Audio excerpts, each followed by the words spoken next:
So the Rambam says that in Ilchot Deot chapter 6, we all know a person is influenced by his environment, right? If a person comes to a synagogue that everybody talks there, in the middle of davening, chatting, all the entire 3 hours on Shabbat, even he in the beginning gets very upset. He moved, let's say, to the town or whatever. He is not used to talk. He was actually careful about it. He respects the shul. How many weeks you think it will take until he will join the party? How many weeks? 1 month, 2 months, 3 months. Then all of a sudden you come here later and you see he's the head of the talkers. What happened? In the first month you were going crazy here, bang on the table. You went shh. There is a sad joke. There is a sad joke. You know what the sad joke say? No. The sad joke says, how do you know when you became frum? Now you're Baal Tshuva. How do you know when you can already call yourself I'm frum? When you begin to talk in shul. Why? Because the Baal Tshuva, they don't dare to talk in shul, because I did not become religious to become a criminal. If I already changed my secular ways, I might as well come to shul to pray. In some of the synagogues, they have a sign. If you come to shul to talk, where exactly you will pray? Right? You have yourself no option. So the Rambam continued, and he said, sometimes a person is in a rush, always in a rush. So he takes out the tefillin before it's finished. He folds everything quickly, packing his stuff, putting his coat on. You would think to yourself, well, I'm trying to save 5 minutes. I want to catch the bus of 9 a.m. and not 9:15. When I get to the business 15 minutes earlier. So I leave 5 minutes before Alenu L'Shabeach. And on the way to the bus, I say the rest, right? Not so bad. The problem is that after you're going to see 5, 6 more people doing the same thing. That's called Poretz Gader. The first one who broke the fence. And then everybody walks through that path. Who has the biggest punishment? 10 people walk through someone's backyard without permission. There was a fence there. Someone broke the fence, walked through, because they didn't want to go around the block. And now another one goes, and another one. Every minute somebody else go through this path. They all do the same thing without permission, obviously. They all do without permission. The question is, who gets the biggest punishment? The first one. By how much more? Like the amount of people that went. Exactly. For everyone that passed there, he gets another punishment like he did it again. So if he walked only once, and 1,000 people walked after him, he gets punished for every one of the 1,000. That's called Poretz Gader. What did Chazal tell us about someone who does it? Poretz Gader Yishachenu Nachash. The Nachash will beat him up. It's an expression meaning he's going to pay massive price. So the Rambam continue. The Rambam say, if a person lives in a city of wicked people, what's the solution? He has to move to a different city. What happens if the entire country is wicked? There is no kosher city. The entire country is wicked. He should move to another country. What happens if all the countries in the world are wicked? Then what you do?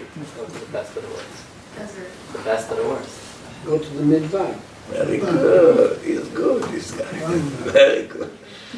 Go to the desert. Meaning be in isolation. Desert, forest, doesn't matter. Quarantine. Place that no one is there. Quarantine. Quarantine. Quarantine. So the question now we have to ask is, how did Yaakov agree to live 20 years with Lavan?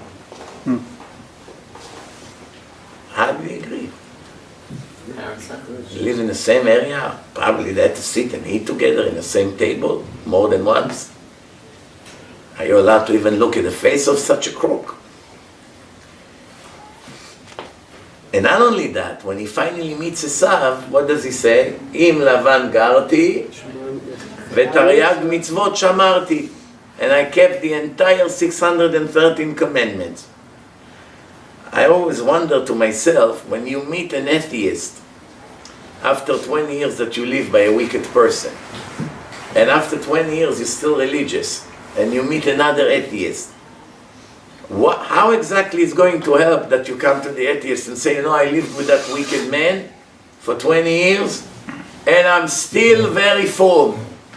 I stay very religious. If you want to impress him, you should tell him I became modern. Now I'm open-minded. I go to the theater, I join the college. That's how he's gonna like you. Since when you come to a wicked person and brag that you stay ultra-orthodox?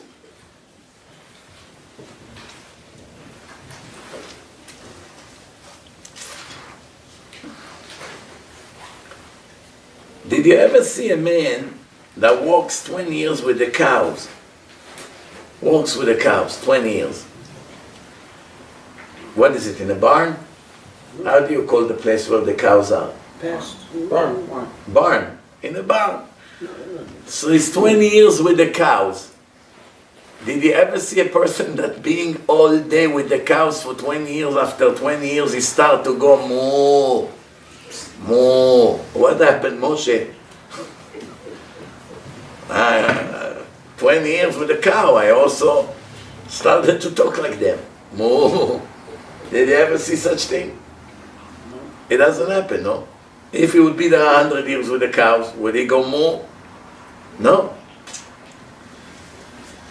Shlomo HaMelech knew the language, no?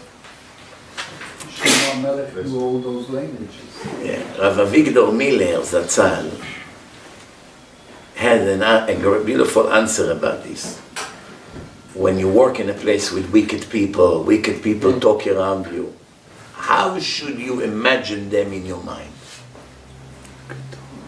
That they don't exist. Sand, garbage on the floor, nothing.